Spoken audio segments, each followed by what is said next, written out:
예수님, 오늘은 전교 주일입니다. 성부와 성자와 성령의 이름으로 아멘.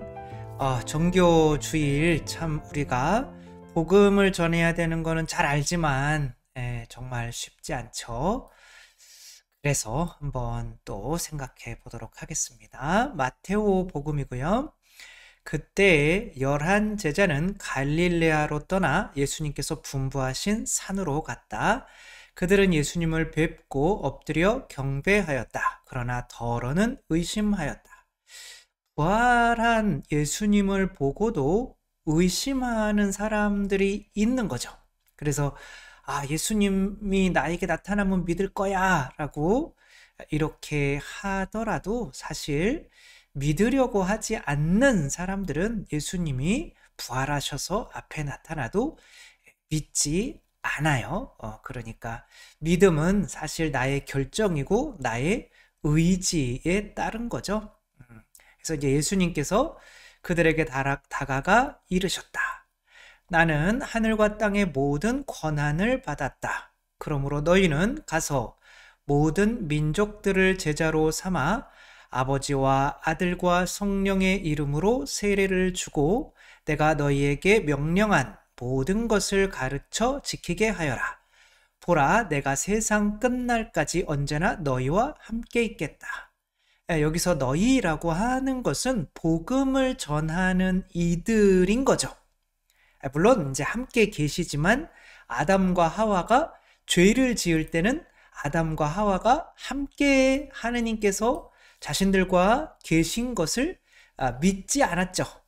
그러니까 정말 함께 안 계신 것처럼 에덴 동산에서 쫓겨나게 되죠. 그러니까 복음을 전하는 이들 안에 사실 성령의 힘으로 하는 거죠. 그 성령으로 성모님 안에 예수님이 잉태하셨듯이 복음을 전하는 사람들 안에 예수님께서 함께 하시겠다. 그리고 복음을 전할 때 내가 예수님께서 함께 계심을 더 굳게 믿어지게 되는 거죠. 제가 사제로서 매일매일 강론을 이렇게 하고 준비하고 하는 거 안에서 예수님께서 정말 나와 함께 계시면서 나에게 이런 얘기해라 저런 얘기해라 이런 걸 알려주시는, 그게 예수님의 음성인지 저의 생각인지는 모르겠지만 그래도 저의 생각에서 나오는 것도 당연히 많겠죠. 그러나 요거는 정말 예수님께서 말씀해 주시는 것 같아. 그런 것들이 더 있죠. 그러니까 복음을 전하면서 제가 사제가 되지 않고 일반으로 살아갈 때보다 훨씬 더 예수님의 존재를 믿고 하게 되는 거는 의심할 수가 없는 것 같아요. 그래서 복음을 이제 전하는데 우리가 가장 이제 힘들어하는 이유는 뭘까? 저희 소공동체 분들도 이제 각 가정에 좀 파견을 해서 저희는 활동비도 드려요. 한 달에 10,000원씩. 그래도 반장 한 분당 12만 원을 드리는 거잖아요. 1년이면. 근데 저희는 반장님이 거의 400명이 돼요. 그러니까 오가 작통법을 하기 때문에 그러니까 그렇게 나가는 돈도 엄청나죠. 그런데 개인적으로 보면 많지 않지만 두려운 거죠. 이제 전화 걸면 내가 안 나간다고 했는데 왜 자꾸 괴롭히냐고 거의 욕설에 가까운 이제 그런 이야기도 듣고, 그러면 내가 왜 굳이 이런 욕을 들어가면서 이런 거를 해야 돼 라고 하며 덜컥 이제 겁을 내게 되죠. 그게 이제 두려움인 거죠. 그러니까 저도 사실 지금 가정방문도 하지 못하고 이제 바깥으로 나가서 가두 선교도 하지 못하는데 그런 거 안에는 저 자신도 분명히 두려움이 있는 것 같아요. 그러니까 신부로서 신자들한테 좋은 대접만 받다가 길거리에서 사람들한테 눈 흘김을 당하고 이제 또 사실 욕설도 들을 수 있고 무슨 일이 벌어질 수 있을지 모르죠. 그런 결국에는 이제 두려움과의 싸움인 거죠. 그냥 집안에 가만히 있으면은 험한 꼴 안 당하는데 사람들이 쯧쯧쯧 뭐 이렇게 하며 저런 뭐 어디서는 또 가톨릭이 이단이라고 그러잖아요. 이고 저런 사제 결혼도 못하고 아마 또 속으로는 분명히 또 막 그럴 거야 뭐 그런 이야기도 들으며 뭐 대부분은 안 그러겠지만 이제 그런 사람들이 이제 있고 사실은 나에게 잘해주는 사람보다는 이제 나에게 상처 주는 사람이 계속 꿈자리를 뒤숭숭하게 만들게 되죠. 이제 무대 공포증이랑 비슷한 것 같아요. 어떤 사람이 노래를 부르다가 이제 이 사람들은 돈 내고 들어왔는데 삑사리를 내거나 뭔가 이 공연을 망쳤을 때 사람들이 일어나서 막 야유를 하거나 그냥 뒤돌아서 이렇게 나갈 때 그런 게 두려워서 나는 무대에 안 설래. 그게 차라리 나라고 하지만 그렇게 되면 이제 뭐가 사라지는 거예요? 가수로서의 정체성이 사라지는 거죠. 나는 강론에서 강론 못한다 라는 소리를 듣는 게 두려워. 그래서 강론 안 할래.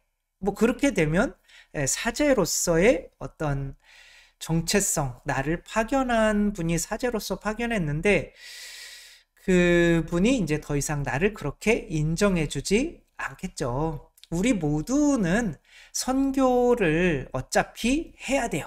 하지 않으면은 하느님으로부터 너는 내 자식이야 라는 그런 인정을 받을 수가 없죠.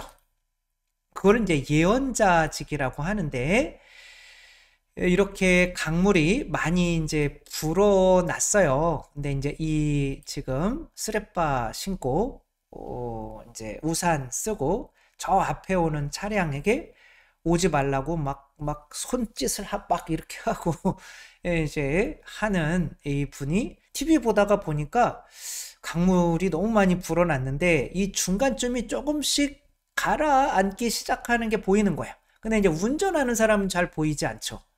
이거 분명히 다리가 무너질 거는 같은데 내가 여기서 TV를 보고 있어야 하는지 아니면 나가서 저쪽에서 오는 차량들한테 오지 말라고 손짓을 해야 되는지. 그래서 이 차량이 저 앞에서 딱 멈췄어요. 이 사람이 막 엑스표를 막 이렇게 하고 있으니까. 그래가지고 빠꾸를 해가지고 빠꾸는 맞는 말인가요? 아무튼 뒤로 이렇게 갔어요. 그러자마자 이 다리가 아래로 가라앉았죠. 이제 딱 그 순간에 만약에 더 왔으면은 이제 그 사람은 죽었던 거죠. 이제 이런 것을 이제 예언자직이라고 하는 거죠. 우리가 나가서 복음을 전하는 거는 예언자직인 거예요. 하느님을 믿어야 됩니다. 믿지 않으면은 지옥 가요. 이런 이야기를 해주지 않는다면 그 사람들이 그대로 가면 안 믿고 가면은 영원한 이제 불지옥에 떨어지게 되는데 그것에 대해서 내가 저 사람은 비 오는데 뭐 하는 짓이요? 라는 그런 욕을 먹지 않으려고 그냥 방에서 TV만 보고 있었다면은 그 사람은 사랑이 있는 하느님 자녀로 판단을 받을 수가 없겠죠. 따라서 이 선교라고 하는 것은 우리가 해야 되는데 결국에는 두려움인 거죠. 이 오늘 복음에서 예수님께서 그렇게 복음을 전하라 라고 할 때 우리가 심판받을 때 이 말씀이 우리 모두에게 적용될 수가 있죠. 절개 없고 죄 많은 이 세대에서 누구든지 나와 내 말을 부끄럽게 여기면 이게 이제 두려워한다는 거죠. 부끄럽게 여기면 사람의 아들도 아버지의 영광에 쌓여 거룩한 천사들과 함께 올 때 그를 부끄럽게 여길 것이다. 나 너 부끄러워, 너 몰라 이런 거죠. 그러니까 사람들 앞에서 예수님을 몰라 라고 했다면 예수님께서도 마지막 때 나도 너 몰라 이렇게 한다는 거죠. 결국에 우리가 사람들 앞에서 예수님을 안다고 증언을 해야만 구원받는 것은 이제 확실한 거죠. 근데 이제 그 두려움을 어떻게 극복할 것인가? 그것은 바로 이제 그 체험인 것 같아요. 나에게 확실한 하느님 체험이 있으면 하지 말래도 그 이야기를 전하고 싶은 거죠. 이 한 아이가 이제 방송국의 라디오 DJ한테 이제 그런데 뭐 그것도 이제 기독교 방송국이었나 봐요. 개신교 미국에서 로건이라고 하는 아이가 전화를 걸었어요. 그래서 저가 할 얘기가 있어요. 그럼 막 울면서 12살짜리 아이인데 그래서 그래도 왜 이렇게 훌쩍훌쩍거리니? 그랬는데 네. 어제 제가 사랑하는 송아지가 등뼈가 이제 부러져서 죽었어요. 그래서 땅에 아버지와 함께 파묻었어요. 내가 너무 사랑하는 송아지였는데 너무 불쌍해요. 그러니까 그렇겠구나. 이제 그렇게 응대를 해줬죠. 근데 이제 근데 왜 죽었니? 그러니까 어미가 너무 이제 늙은 나이에 새끼를 낳은 거죠. 그러니까 이제 온전한 새끼가 태어나지 못한 거죠. 그 새끼가 너무 불쌍해서 내가 너무 사랑했는데 죽어서 너무 가슴이 아파요. 그래, 그렇구나. 그것 때문에 전화를 한 거구나. 이렇게 이야기를 했는데 아니에요. 그게 아니라 내가 하느님에게 왜 내가 이렇게 사랑하는 송아지를 데려가셨어요? 이렇게 물어봤어요. 그랬더니 하느님께서 이렇게 말씀을 해주셨어요. 내 아들도 네가 송아지를 사랑하는 것보다 내가 너무나 사랑했단다. 그런데 너희를 살리기 위해 내가 내 아들을 죽여야만 했어. 이제 네가 그 송아지를 잃은 것이 마음이 아프지. 근데 나도 그렇게 내 아들을 너희에게 내어줄 때 마음이 아팠단다. 그리고 내가 그렇게 마음이 아픈 게 바로 너희들을 사랑하기 때문이란다. 이렇게 말씀을 해주셨어요. 그런 거예요. 12살짜리 아이가. 그러며 다른 모든 사람들에게 이렇게 말해요. 여러분들이 어떤 소중한 것을 잃었을 때 항상 하느님께서는 당신의 가장 소중한 아드님을 우리에게 주셨음을 잊지 말았으면 좋겠어요. 그리고 사랑해요. 그리고 이제 끊어요. 그러니까 이제 나는 이거를 얘기하고 싶은 거죠. 이 체험을 하느님께서 이만큼 나를 많이 사랑하셨구나. 결국에 하느님 체험이라고 하는 것이 하느님이 나를 이만큼 많이 사랑하시는구나 라는 걸 느끼는 거예요. 그러니까 저도 예수님께서 그래 너 나한테 많이 줬니? 난 너한테 다 줬다. 그래 다 줬다 하실 때 당신의 모든 것을 줬다. 결국엔 뭐예요? 내가 너를 사랑한다 이만큼. 그 체험을 하는 거죠. 이제 그 체험이 있으면은 그것을 나누고 싶은 마음이 생기는 거죠. 근데 이제 그런 체험이 그런데 반드시 있어야만 하는 것이냐? 근데 그런 체험 없이 복음을 전할 수는 없는 거죠. 그래서 우리 각자는 내가 예수님을 믿을 때 그 사람들한테 나가서 예수님 믿으세요 라고 할 때 그 믿으면 뭐가 좋은데요? 라고 할 때 본인들의 어떤 이거를 이야기를 해야 될 거 아니에요. 각자 예수님에게 하느님에게 사랑받았던 체험을. 근데 그게 반드시 있어야 되는데 그걸 자꾸 되살리고 하더라도 쉽지 않다는 거죠. 근데 그게 하나의 마중물처럼 내가 사람들 앞에서 주님을 전하게 하는 어떤 작은 마중물이 되는데 그것을 전하기 시작할 때 하느님께서는 그제서야 더 은총을 주신다는 거죠. 그렇게 하느님께서 당신께서 우리와 함께 계심을 우리가 믿게 하시는 거죠. 오늘 내가 너희와 함께 있겠다라고 했잖아요. 좀 개신교 목사님이 된 분이라 좀 그렇기는 하지만 그래도 뭐 어마어마하게 많은 분을 전교하신 거고 이제 뭐 미국에서 그 고구마 선교로 박사학위까지 이렇게 받아서 아무튼 미국에서 지금 목사님을 하고 계신데, 한 20년 전에 고구마 선교왕이라고 하는 책으로 뭐 굉장히 개신교에서는 모르는 사람이 없을 정도로 유명한 분인 거예요.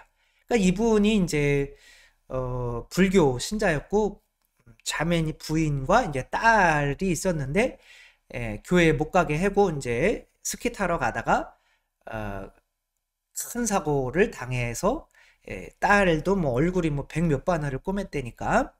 그리고 이제 아내도 거의 죽을 때가 됐고, 자기도 본인도 그렇게 큰 사고가 났는데 안 믿었지만 하느님께 기도를 해서 그 둘 다 생명에 지장 없이 안전하다. 그리고 이제 본인도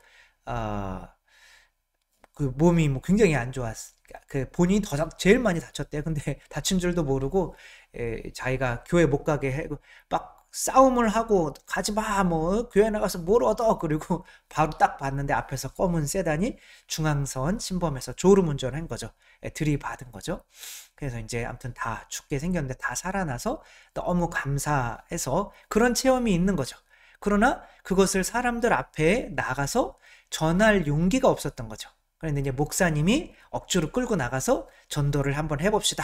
그랬더니 전도도 어떻게 하는지 모르고 기도도 어떻게 하는지 모르고 그냥 예수님 믿으세요? 뭐 요거만 이렇게 했다는 거죠. 그러면 나중에 이제 점점점 그게 커진 건데, 그러니까 이제 복음을 전하는 게 쉽지 않구나. 일주일에 3시간씩 이렇게 토요일마다 했대요.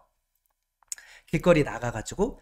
근데 이제 본인이 뭐 1년 동안 길거리 나가서 전교한 사람이 뭐 한 1000명이 될 정도로 이제 많아졌는데, 그 이제 초기에는 힘든 거죠. 그래서 이제 나가기 전에 기도를 하는데, 어떤 밭에 이쪽에는 감자 캐낸 게 엄청 많고 이쪽에는 고구마 캐낸 게 엄청 많고 그 중간에 드럼통이 있는데 어떤 자매님이 그렇게 드럼통에서 익었는지 안 익었는지 이렇게 찔러보는 그 장면이 이제 굉장히 생생하게 뭐 졸았던 것 같아요. 꿈에 나타났는데, 그 다음 날에도 뭐 별 의미가 없는 줄 알았는데 그 다음 날에도 똑같은 장면이 이렇게 나타나면서 그렇구나. 사람을 고구마로 보아야겠구나. 고구마가 무서운 사람은 없잖아요. 근데 내가 고구마가 되면, 내가 다른 사람에게 먹힐 존재가 되면, 내가 빵이 되면, 근데 생명의 빵이 되는 거죠. 내가 생명의 빵이 되면 다른 사람들도 다 빵으로 보여요. 그러니까 내가 싸나운 살아있는 존재가 되면 다른 사람들도 그렇게 보이기 때문에 두려운데, 내가 기도 안에서 갈려지고 십자가에서, 그리고 내가 나는 생명의 빵입니다. 나는 군고구마입니다. 이렇게 되면 다른 사람들도 고구마로 보이는 거죠. 아무튼 그렇게 두려움이 없어져서 자기한테 뭐라고 그러면은 아직 덜 익은 고구마구나. 아니면은 이단을 믿으면 썩은 고구마구나. 뭐 아니면은 뭐 냉담하는 사람이면 식어버린 고구마구나. 뭐 이런 식으로 사람들을 고구마로 보기 시작하면서 두려움이 이제 사라지고, 그거를 이렇게 선교를 하려고 할 때 내가 어떤 체험, 우리가 뭐 하느님 체험, 사랑의 체험이 없으면 성당 다니는 이유가 없잖아요. 그러니까 체험이 있단 말이에요. 우리 각자는 다 지금 냉담하지 않고 다니고 있다면 그것들을 잘 그거면 이제 나갈 충분히 준비가 됐다. 그런데 조금 용기를 낼 필요는 있다. 한번 그러면 하다가 보면 주님께서 반드시 도와주신다. 라고 하는데, 이분이 이제 나가서 할 이야기를 4개로 정해요. 예수님 믿으십니까? 그 다음에 그래도 믿으셔야죠. 믿으면 참 좋아요. 그 다음에 당신을 위해서 기도하겠습니다. 이렇게 4가지를 이제 말을 하라는 거예요. 근데 제일 중요한 게 교회 다니십니까? 이렇게 하면 안 된대요. 본인이 해보니까 예수님 믿으세요? 라고 할 때 가장 큰 힘이 난다는 거예요. 그러니까 예수님이라고 하는 이름을 일단 밖으로 이렇게 내면 뭔가가 하느님, 예수님께서 나와 함께 계시고 나를 도와주시는 어떤 이런 능력들이 발휘가 된다는 거죠. 그래서 교회를 믿으십니까? 라고 하면 예수 이름이 안 나오잖아요. 근데 예수님 이름에 어떤 능력이 있다는 거죠. 그래서 그렇게 예수님의 이름을 일단은 이야기를 해야 된다는 거예요. 그러니까 예수 믿으세요? 이렇게 하라는 거죠. 그러니까 욕을 하고 가는 사람도 있고 뭐 그런데 일단은 예수 믿으세요? 그러면 너무 뭐랄까 자신도 뿌듯해지고 행복하다는 거죠. 사람들 앞에서 내가 예수님의 이름을 이야기했으니까. 사람들 앞에서 나를 부끄럽게 여기면 나도 너를 부끄럽게 여길 것이다. 근데 내가 예수님이라는 이름을 사람들 앞에서 이야기를 하면 이제 사람들이 믿게 된다는 거죠. 믿게 되는 게 아니라 내 자신이 그냥 뿌듯해진다는 거죠. 저도 그런 것 같아요. 뭐부터 시작해야 되나, 이제 신자분들 이제 모시고 길거리로 나가야 되는데 뭐부터 시작해야 되나 가만히 고민하다가 그래, 우리에게는 찬미 예수님이 있지. 거기 예수님 이름이 들어가잖아요. 요한바울 2세께서 1984년에 한국에 오셔서 한국말을 외우셔서 찬미 예수라는 말을 처음으로 여의도 광장에서 100만 명이 모여있는데 하셨잖아요. 그때 저도 있었어요. 초등학생이었는데.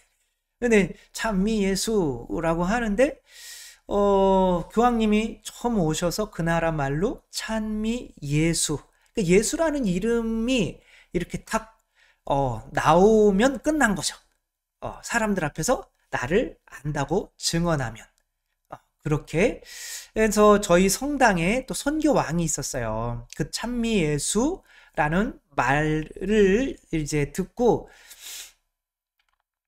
옷가게를 하셨는데 들어오는 사람마다 이렇게 인사하면서 찬미 예수님 이렇게 인사를 하시는 거죠. 찬미 예수님, 찬미 예수님. 옷가게에 들어오는 뭐 불교 신자도 있고 개신교 신자도 있는데 그냥 무조건 찬미 예수님 이렇게 했는데, 그때 당시에, 지금은 조금 덜 하겠죠. 이제 가톨릭에 대한 어떤 김수환 추기경님이 계실 때는 엄청나게 그래도 좋았었는데 지금 시대가 조금 그래서 뭐 그렇지만 그래도 그때 당시로 1년에 그냥 찬미 예수님만 했을 뿐인데 30명이 그러면 제가 성당 다니려면 어떻게 해야 돼요? 이렇게 물어봐서 1년에 30명을 선교를 하셨대요. 아무것도 안 했대요. 그냥 찬미 예수님 이렇게 했었는데. 그러니까 우리도, 저도 한번 생각해 봤어요. 내가 찬미 예수님을 언제 하지? 강론할 때. 그 다음에 뭐 이렇게 오늘 이렇게 할 때도 하죠. 방송으로 할 때도 찬미 예수님 이렇게 하고, 어머니하고 통화할 때도 찬미 예수님 그러면 안 싸우더라고요. 아무튼 그렇게 하고 뭐 다른 때는 별로 없는 것 같아요. 그러니까 우리 신자들 만날 때 뭐 친구들, 일반 사회 친구들을 만나거나 아니면은 뭐 맥주나 한잔 먹으러 갔을 때나 사람들을 인사할 때 이분들이 나를 신부로 뻔히 아는데도 찬미 예수님을 하지를 못했어요. 이게 사람들 앞에서 예수님의 이름을 일단 꺼내는 게 중요하겠구나. 그래서 앞으로는 좀 저희 성당에서부터라도 찬미 예수님이라고 무조건 인사할 때 찬미 예수님이라고 하는 거를 다시 한번 시작해 보면 어떨까. 그렇게 하면서 본인이 뿌듯해지잖아요. 내가 사람들 앞에서 예수님의 이름을 이렇게 드러냈기 때문에 나도 언젠가는 그렇게 될 수 있다. 예수님이 나에게 그래, 찬미 삼룡아, 아니 찬미 요셉아 이렇게 맞이하겠죠. 그럼 얼마나 기분이 좋겠어요. 그쵸? 제 이름을 불러주신다면. 이 행복에 관한 그 이야기 중에 성 프란치스코께서 그때 누구였죠? 한 제자와 함께 가면서 너 진짜 행복한 게 뭔지 아니? 그래서 우리가 복음을 전해서 많은 이들이 회개하는 거 아닐까요? 그럴 때 그게 아니야. 내가 어떤 집에 이렇게 문을 두드려서 예수님의 이름으로 저희에게 먹을 걸 좀 주십시오라고 할 때 욕을 하고 문을 닫으면 그게 행복이다. 그리고 다시 또 들려서 왜 귀찮게 그래서 예수님의 이름으로 저희한테 먹을 걸 좀 주십시오 그럴 때 꾸정물을 우리한테 끼얹으면 그게 행복이야. 그리고 다시 두들겨서 예수님의 이름으로 저희에게 먹을 거를 좀 주십시오 라고 할 때 그 사람이 몽둥이질을 하면 그게 행복이야 라고 이렇게 말씀을 하시는 거죠. 그러니까 예수님의 이름을 내가 이야기를 했을 때 사람들한테 그런 박해를 당하고 할 때 내가 너희와 함께 있겠다 그랬잖아요. 그분께서 내 안에서 참 잘했어 라고 하는 등을 두들겨주는 그런 일이 내 안에서 분명히 일어날 거라는 거죠. 그리고 그것이 마지막 심판 때에 예수님께서 찬미 예수님 한 사람들 다 나와 나머지는 니네 다 지옥이야 뭐 이렇게 될 수도 있는 건데, 아무튼 내 가슴에서 사람들 앞에서 예수님의 이름을 이렇게 드러냈을 때 뭐 크게 뭐 가가지고 뭐 내가 무슨 체험을 이야기하고 뭘 하고 그런 게 아니라 그냥 사람들 앞에서 예수님의 이름을 드러내는 것이 선교의 시작이 되어야 되지 않을까.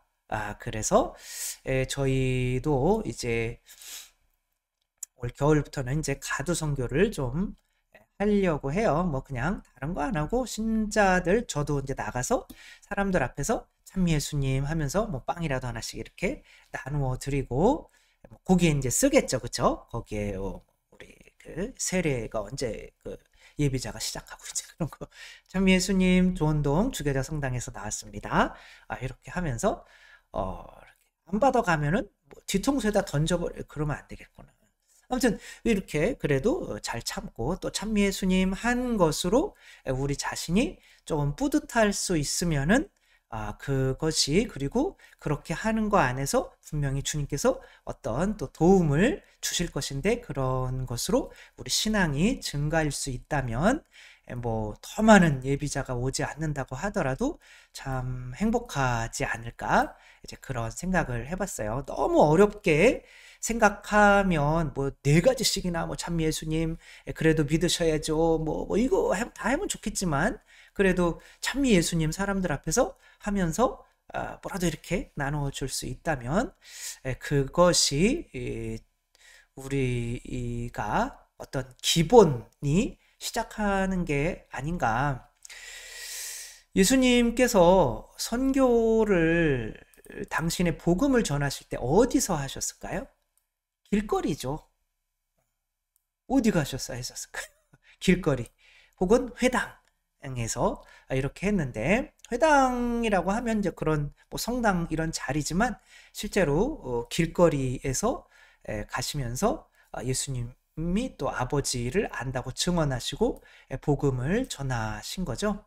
그렇게 꼭 믿는 사람들 성당 안에서만 하는 것이 아니라 우리가 길거리로 나가서 안 믿는 사람들에게서도 예수님께서 아버지를 증언하셨듯이 우리도 예수님의 이름을 이렇게 낼 수 있다면 또 우리 안에 계신 예수님께서 우리를 뿌듯하게 해주실 것이고, 또 우리 믿음도 드러나고 분명히 좋은 성과도 있을 것이다 라는 확신으로 또 우리가 전교주의를 우리가 할 수 있는 무엇으로 이렇게 또 시작해보는 결심을 하는 좋은 시간이 되었으면 좋겠습니다.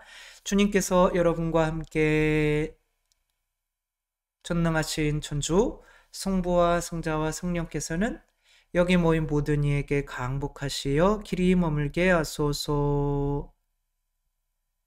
주님과 함께 가서 복음을 전합시다. 하느님 감사합니다. 성부와 성자와 성령의 이름으로 아멘. 감사합니다. 사랑합니다.